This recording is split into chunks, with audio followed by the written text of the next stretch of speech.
Fantastic cars, brilliant noises and a great circuit. Welcome to the Macau GT Cup, the FIA GT World Cup, and this is free practice one. The cars making their way out onto the circuit. The sun has broken through as well to grace what is a wonderful assortment of GT3 cars, the first of two GT categories at the event. We have GT4 as well, cover that later on in the day here at Macau. David Anderson, 16-strong entry, grounds its way out on circuit. Star names now in Heinrich, Antonio Fuoco, from Gerta, Leon Dorian Boccolacci, Sheldon Van der Linden, Henschler, the Harmony Robbie there, Christopher Haase, James Daniel, Fong and Marciello make up the entry. Pick a winner out of that lot. It is going to be very difficult indeed. They might be big cars, sometimes they're not going to be at this point you always sort of ask yourself, can they do this? Can they get round this grid? Oh, yes they can. Boy, can they. And last year they really were exceptional, because in a weekend that was littered with red flags and interruptions, they didn't have them. It was racing around the gear circuit in the biggest of the cars, exceptionally. You missed out one thing in your superlatives on the introduction, and that was liveries, because these are one-off liveries for this event, and boy do the manufacturers go to town. Yeah, it is a manufacturer representation, but the other element of this is that they're being run by local teams. You know, Phantom Global, Harmony Racing, the Audi Sport Asia team Phantom. They are local squads operating the cars here for the manufacturers. What's really pleasing to see as well is the fact that we've got good, strong Audi representation, because Audi no longer really builds the R8. There are still lots about in customer hands, but Audi Sport has massively scaled back its operation in recent years to think about Formula One. But to have Audis here, and somebody like Christopher Haase, who knows every trick in the book, he's a very experienced Audi driver, he's certainly a man to watch. And talk about great liveries, well there's one, the gold Porsche coming out of the Malco hairpin. This is where you start to realise just how big a GT3 car is, and with every one that turns through the corner you think, are they going to make it? They do. One Porsche in shiny gold and one Porsche in shiny silver. It really is spectacular. And with the sunshine out now, it's just come out in the last half an hour or so here at Macau. For the first time today, finally it's managed to burn off a bit of the cloud. It was a little overcast for this morning, but yeah, it's a really good scene, isn't it? And that's about to be a completion of the outlap from pit lane. And there's another of the things that's glorious around the streets of Macau. The noise of these cars echoes. It echoes from barrier to barrier, from grandstand to grandstand. This is glorious. It is indeed. Larry Heinrich, we're looking at them in the Schumacher CLRT Porsche. Has raced here before. This season he's been busy in GT World Challenge, Europe Endurance Cup, Asian Le Mans in America and IMSA, all with great success. And finally, the benchmark time in the first sector, going down to the right hand of Lisboa, makes the climb up the hill. Let's have a look at the Porsche now coming up San Francisco Hill. The CLRT bit is the Cohen Lenegar racing team. Cohen himself, a very, very successful Porsche and McLaren racer prior to that. One driver comes to the pits at the end of the first lap. The BMW of Raffaele Marciello is boxed, but Larry Heinrich at the moment with the road to himself, being chased on track by Antonio Fuoco, who came close to winning last year, but for Raffaele Marciello, he may well have done. They got it together, remember, down at Lisboa. There was contact, and it was Mauro Engel that came through to take the win. Mauro not here this year because there's no Mercedes AMG representation, but doesn't feel quite right with that Mauro Engel, does it? You're absolutely right. Yeah, the Mercedes were a feature of this race for so many years, and if hang on, can that go down the local hairpin? Yeah, it can, can't it? And does it rather quickly as well. One of the features of this race, but many a year. I kind of tell you a lie actually about Mauro. He's here in plastic because Spa, Mercedes, the one last year. That's right. There's a sort of deluxe edition with a trophy, a little tiny figurine of Mauro. So sitting on the car, isn't he? Put it in the booth. Sitting on the car, I think. I think you can do what you can put it there. It's a valuable character. So, are you going to get one? Possibly. Yeah. Possibly. We'll see. Laurin Heinrich, in the meantime, though, is going to offer up the target time. Whether the Porsche gold colours strikes gold this weekend remains to be seen. But the 911, which has evolved over the course of seasons, goes over the timing line and does a 2:25.930. So that's Laurin Heinrich's opening salvo, chased by Antonio Fuoco behind, and he does a 2:26.6.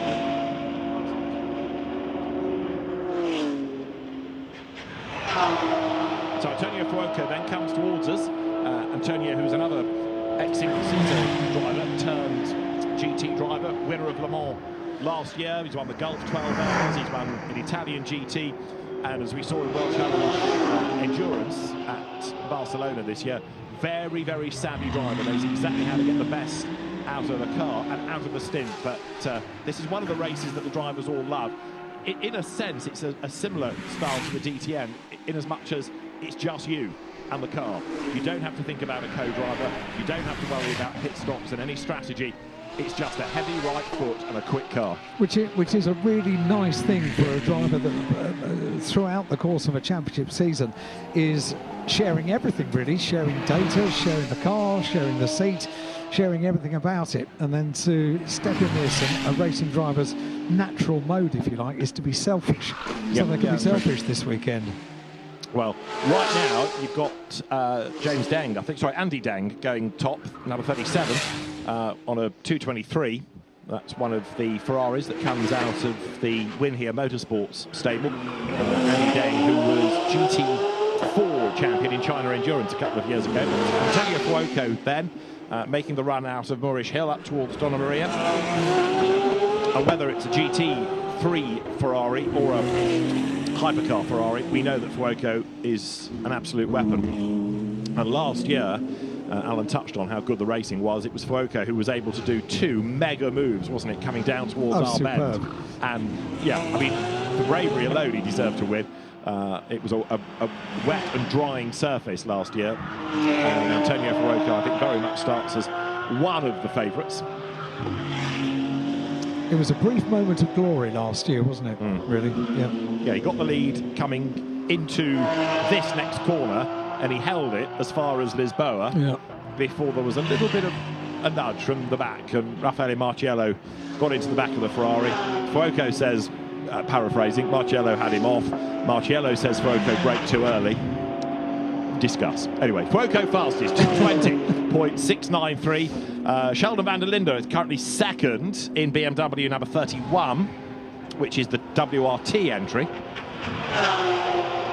Raffaele Marciello's BMW coming out of the Rover Racing stable. That going over the timing line is Laurens Vanthoor, who now goes fastest, so it's a different Porsche to the top of the times. Laurens Vanthoor, who is quicker by, what now, 0.6 of a second, puts the Phantom car up to the top of the times. So the tempo by absolute Porsche goes fastest. Sheldon van der Linde has done an absolute best in sector 1. Yeye Fay had done an absolute best in a sector, but has now pitted. He's bailed out of the lap as you look at the Porsche of Vanthoor going through Lisboa. It's a brilliant shot, that, especially when it's a GT car going through Lisboa. You've got all the colours, it's the crane in the background, the barriers either side. It sort of encapsulates Macau. It's a really colourful part of the circuit, day and night. It's just one of those iconic shots that we get. When I was doing my prep for this weekend and realised that Laurens Vanthoor's glory in this race, if you like, was almost 10 years ago. Goodness me, 9 years ago that he won, being the only car to have actually won the FIA GT World Cup here at Macau, not on all four wheels, back in 2016. The last 9 years have gone very quickly. A couple of years that I don't think he was here, and Dries Vanthoor was here. That's right. And Laurens was not, but he is exceptional around the streets of Macau, so it will be good to see what's going to pan out. There are so many drivers that could take victory over the course of this weekend, and they know it as well, don't they?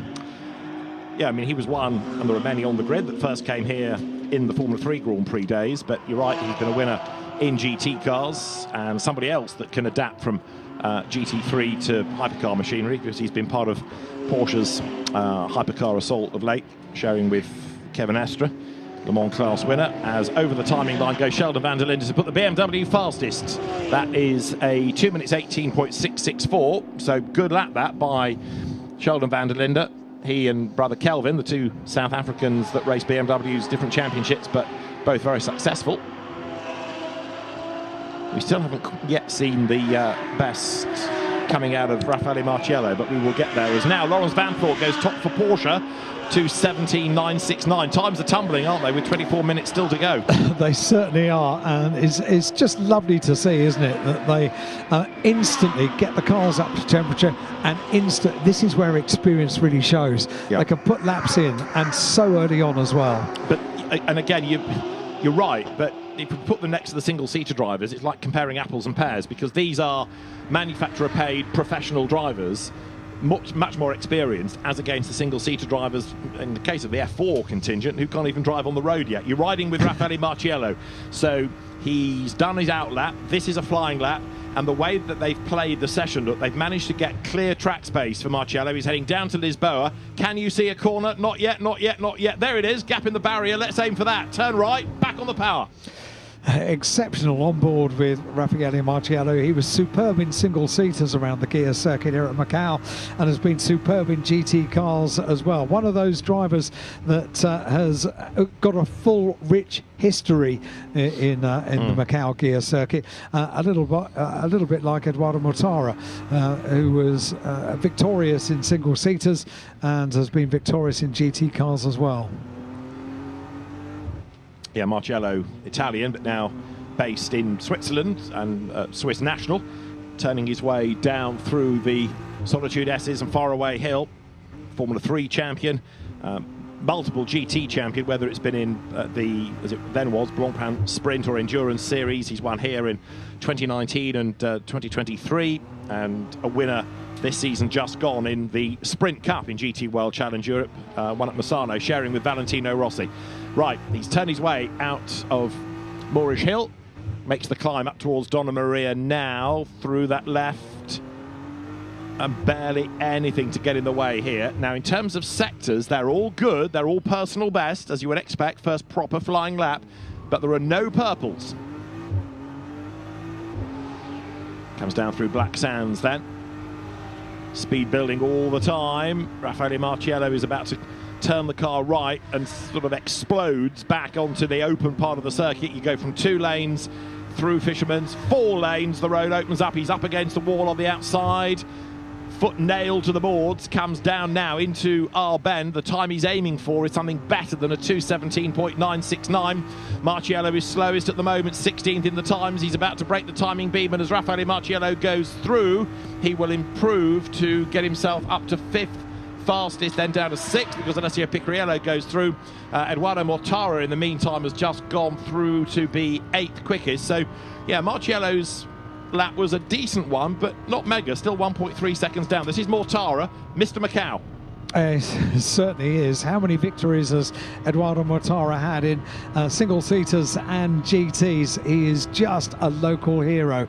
As soon as he arrives here at Macau, he's signing autographs, he's stopping for photographs, he knows what happens when he gets to Macau. And then when he gets in the car, well, he can turn it on, can't he? Yeah. Back to looking at the Ferrari, the number 50 Ferrari, Antonio Fiocco in the AF Corsa SRL. Entered 296. The answer to your Mortara question is 10 wins. If you take qualification races as well as main races and the Audi Cup race that he won, he's had 10 wins at Macau, but the last one was a long time ago, back in 2017. It was, yeah. He is Mr. Macau, but he's in danger of letting somebody else become Mr. Macau if another win doesn't go his way.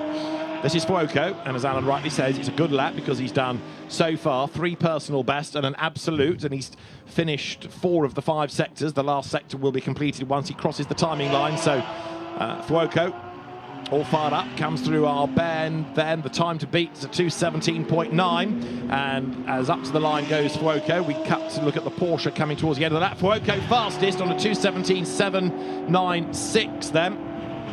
And Alessio Picariello's Porsche looking rapid as well. The Belgian driver who's done much of his racing out here. This year's GT World Challenge Europe Endurance Cup champion breaks the beam. Goes fastest. Picariello's Porsche then to the top, 2:17.795. That's 1,000th of a second difference. 1,000th quicker than Fuoco goes Picariello.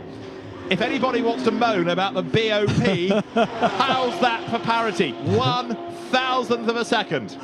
So it couldn't be any closer, could it? Picariello, top of the times, car number 911, and car 50 is second by 1,000th of a second. 2:17.795, quickest time so far. We've got just over 19 minutes of this session remaining, and it could be any one of 10 or 12 of these drivers that takes victory this weekend. This is a great lineup.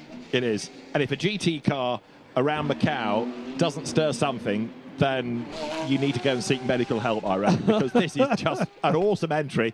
The cars, the circuit, everything together just works, doesn't it? And it does. They're proper drivers in proper cars on a proper circuit, and they all love coming here.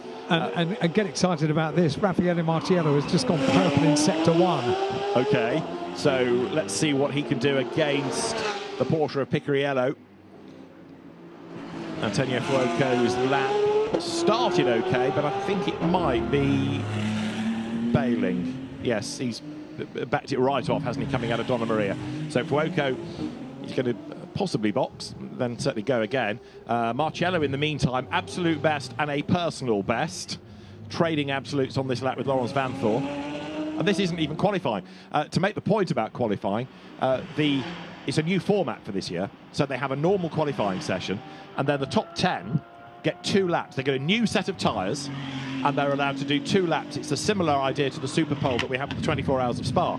So it really is against the clock in isolation. So 2 laps against the clock for Q2 for Super Pole. New for this year. That's going to be mega. I like the idea of this.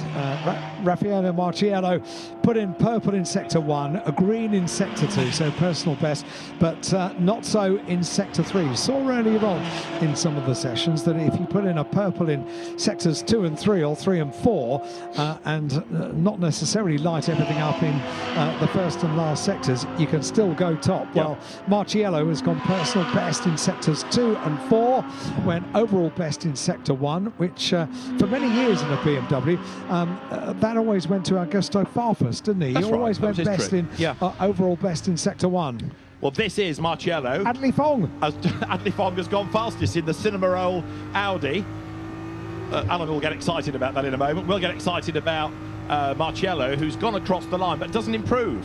So stays 7th fastest on a 2:18.184. Pretty much most things were better, apart from the position at the end of it. So we need to find number 36 Audi that is in the 2nd sector, because Adley Fong in the Cinnamoroll Audi, there it is, has gone fastest. Now, I say this next sentence with a voice laden with doom. Alan, do tell us about Cinnamoroll. Are you sure you want this now? Oh, yes. Hang on a sec.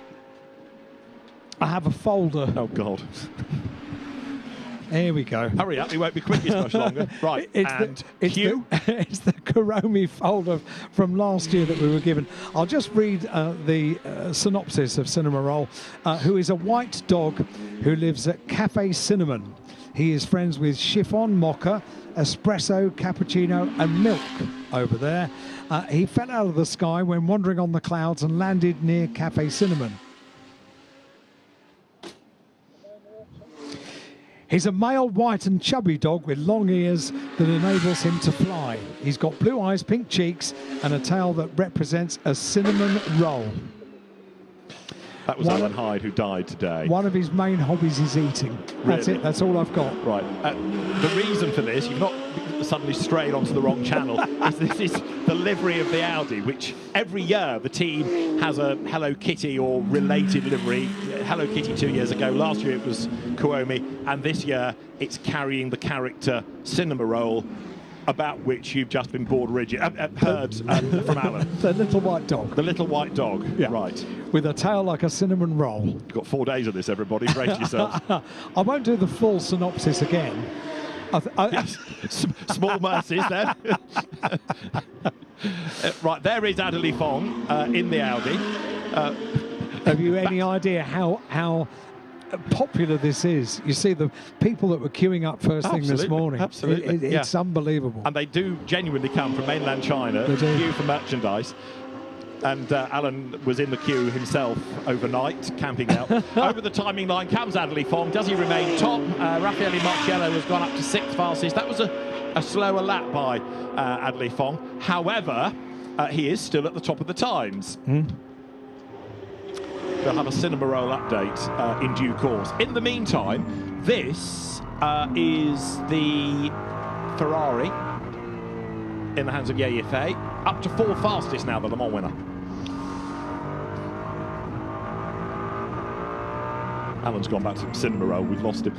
So Ye Yifei coming. I was sorry, I was listening. When you're sitting on board, it's just glorious to hear the cars, isn't it? It is indeed. And Ye Yifei, who has raced here before, adapting again as he did at the end of the season because he raced in World Challenge at Barcelona to a GT3 car, makes the climb up to Donna Maria now.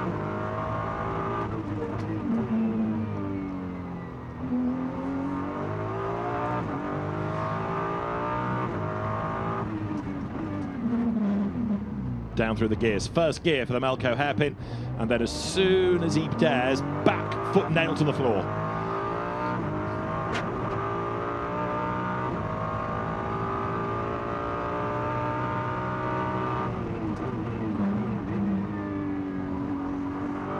Drops it down through the box of Fisherman's. Speed building all the time up to the end of the lap. One corner to go now. And I think he's heading for the pits. After all that, Ye Yifei, the first sector was an improvement, but in the end, with 13 minutes on the clock, he comes into the pit lane. Now, welcome to the FIA GT World Cup. McLaren. We don't always get McLaren representation at Macau. We do this year, which is great to see. And the car being run by the Optimum Motorsport stable. It is Benji Goethe at the wheel. His brother Oliver was on the podium last year, runner-up in the Grand Prix for Formula Regional cars. And Benji Goethe has had a really impressive season, winning in sprint in GT World Challenge Europe at both Misano and Manicourt. The car then being run by Garage 59. So he's now switched to the Optimum Motorsport squad for the weekend. Bas Leinders, team manager, used to race here in Formula 3 Grand Prix as well. But Benji Goethe has improved massively over the last few years as a driver, but it's all a bit of a step into the unknown. There's no Macau data for this car for them to go off. How nice to have that livery here at Macau as well, the Golf livery, the hugely iconic livery on the car, and very much part of the stable from which the car runs. So the number 5 car, Benjamin Goethe, Optimum Motorsport McLaren. Let's see what that car is going to do over the course of this weekend. It's currently 16th out of 16. But the lap times are coming down, so he's getting closer.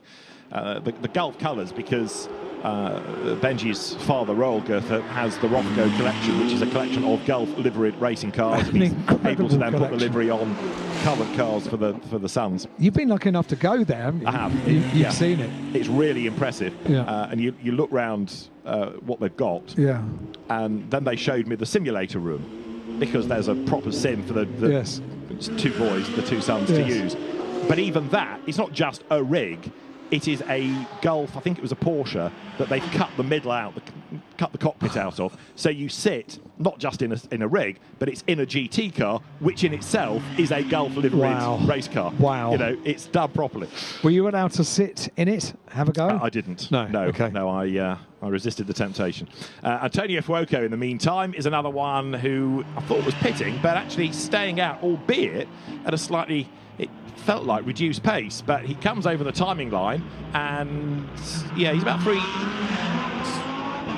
nearly a second down on what he was doing earlier on. But Fuoco continues to stay out there. Can I just remind you who is still top of the times? You can remind me about the driver. Adderley Fong. Excellent, but not the livery. No, quite. Christopher Haasler has just gone through. There he is in the Audi, up to 9 fastest. Not really seen very much of Christopher this year in the SRO GT ranks, but he remains very successful. He's been racing in the International GT Open and the Nordschleife Langstrecke series this year. But Christopher, again, somebody, I don't think he's ever had a win at Macau, but he's been here a lot. He does know his way round, so he's always a force to be reckoned with. Adley Fong, by the way, still fastest and still banging out good sectors. Yeah, consistently, and that would be good news. It was 2 years ago, wasn't it? He had a big accident the first year that the car was carrying a Hello Kitty livery. That was the Goodbye Kitty year, wasn't it? It was, yes. Yes, it was a mess. Part of Macau history in itself, I think.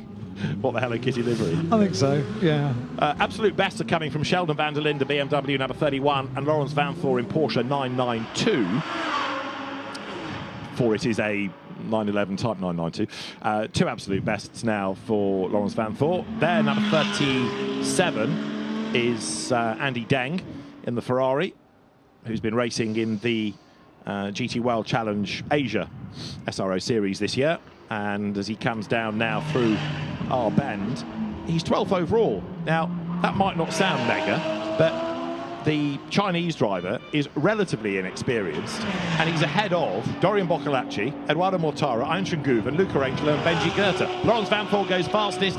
We're into the 16s now, 2:16.765. 9 minutes remain, and it was 2 overall best sectors for Lawrence Van Thor, with a 2:16.765 at the end of it. And Adley Fong is second quickest. Sheldon van der Linde went overall best in the first sector, personal best in sector 4, and is now coming up to the conclusion of a lap in a very hard to spot Porsche. It's for BMW. It's very understated in its livery, isn't it, this weekend? But it looks superb, that car, in real life. It looks like a massive bruise. Comes over the line and goes third fastest, Sheldon van der Linde, 2:17.460. So BMW is now third. Sheldon van der Linde in the purple and pink, and probably every other colour as well on that livery. But it's indicative of where we are racing in the world, and that's what I love about this. Yeah, that car run by Vincent Voss's WRT stable, and Sheldon van der Linde then third last time through. There, just going underneath the camera, is the Porsche number 23, which is the car of Dorian Boccolacci, who was a single-seater champion in France going back a decade. He's been an ice racing champion, Carrera Cup France champion, and did drive in the Macau Grand Prix 10 years ago. This the first time we've seen him, though, in the GT race. So it's been a long time between visits for Dorian Boccolacci, but he goes by, and on that lap improves into the top 10. So at the moment, you've got Porsche, Audi, BMW, Ferrari, Porsche, Ferrari, Audi, BMW, Porsche, Porsche for the top 10. Eduardo Mortara, we spoke about Eduardo a little bit, has come into pit lane and is currently 13th quickest in the 63 car. So 13th out of 16 cars that we have entered for the Macau Grand Prix, the FIA GT World Cup this weekend. And it's Lawrence Van Thor that we're looking at now. Currently quickest of all, a 2:16.451 with under 7 minutes remaining now. 6 minutes and 40 seconds left on the clock. I know by sheer counting you can't get everybody into the top 10, but two names I'm surprised are 14th and 15th. Einstein Guven, the DTM champion, racing here for the first time and sitting in the pit lane at the moment, possibly with a problem, and Luca Angela, who is only 15th. Now Luca, you might remember, didn't race last year because he had an absolutely mighty accident in practice and was on crutches when he came to the grid on Sunday and was interviewed. He had a month or so in a wheelchair, such were the injuries, in fact, after that. But he's bounced back to fitness and also to success. He was the winner of the CrowdStrike 24 Hours of Spa earlier on in the year with Jordan Pepper and Mirko Bortolotti. So I'm surprised that Luca is as far down as he is. And with Mortara being 13th, it would make you feel that neither of the Lamborghinis have got the best BOP break out of all of this. Einstein Guven has just rejoined the session, and Yeyife has just got up to second in the times. You're riding with him. Yeyife 7/10 back. Marciello's up to third then. So Porsche, Ferrari, BMW and Adley Fong, after a pit stop, has gone back out, but he's been elbowed back down to fourth. You're riding with Yeyife and he's flying. Absolutely flying. Le Mans winner from this year, currently second. Lawrence Van Thor is top of the times, 2:16.451, with just over 5 minutes of this session remaining. And I'm going to say it, the first session of the day that has not needed interruption. So no interruptions for recovery of cars so far. 5 minutes remain on this section. Let's stay with Raffaele Marciello now, who has gone purple in Sector 1. 23.194 in Sector 1, but it's this and the next sector which is really important. No, nothing particular for Sector 2. He's dropped 3/10 in that sector alone. So you're right, he had done the absolute best in the first sector, but a 25.6 when he needed a 25.3 or better in Sector 2. So he's dropped 3/10. Now the other one who's flying is Fuoco, who did do the absolute best in that second sector. He's down in 3 and 4. Fuoco's going to come to the line as Marciello gets past, I think that's Mortara, so slightly impeded just because of the sheer width of the car, even though Mortara did let him go. Fuoco's going to cross the line in advance of Marciello, and we'll see what he can do. Marciello climbs Moorish Hill now up towards Donna Maria. And you think this is near the end of the lap. There's still quite a lot of real estate to go. And a red flag because there's been a big accident for what looks like one of the Porsches, and it's Vanthor, I think. Lawrence Vanthor in Sector 1 has hit the wall very hard, and Lawrence Vanthor off the track, bouncing across the barrier. There's debris all over the road. Miroslav Bartos, the race director, calls for an immediate red flag, which will not resume the session. The clock's going to hit 0 long before we can even think about restarting. So that's the end of free practice. And that has come a minute and a half after my colleague talked about a session without stoppages. Wish I hadn't said anything now. Well, we were thinking that when you were going on about cinema roll, but anyway, you've cemented it now. Lawrence Vanthor's car, as you can see, with a lot of front damage. So red flag, session done. So you can see the extent. Oh, it's the back of the car as well. He's spun it, hasn't he? And he's done a lot of damage. Look at the barrier as well. That's all deformed and pushed in. So he's hit the barrier. He's okay, which is the good news, but he's lost it. He's spun into the barrier, done front and rear damage. And Lawrence Vanthor, he's been a winner here upside down. He's now fastest, but he's stopped the session with a wrecked car. And let's have a look in the background. He's sideways. He loses it. Around it goes. Bang into the wall. Rear, front, spin. And Vanthor, with a lot of damage to the Porsche, triggers the red flag. Lost it. Round it goes. It hops, it skips, and it cannons off the barrier, and bodywork flies. Lawrence Vanthor, a big accident, but the best news of all, he's okay. We saw him get out of the car, but it's going to be a while to sweep the circuit, and you can see the amount of damage done. Somebody is in for a very long night. These cars have FP2 at just after 3 o'clock, and I'll put a tenner down, that's not going to be on the track. 2.5 hours. 2.5 hours away, and it shows you just how fine the margins are around the gear circuit, because that wasn't a huge hit, was it? But it bites. Yeah, I mean, he was, what, an inch or two, if you like, offline, but enough to spin the car around. And again, you're talking about somebody here, you know, we've just made the point. He's a winner at Macau. Yes. This is a guy that spends almost every weekend in a Porsche of some description, going from one type of circuit to another, and a tiny little error, and you see the consequences. The car quickly lifted, but look at the debris all over the racetrack. So getting the car out of the way is the smallest of jobs. It's so quick that they can do it.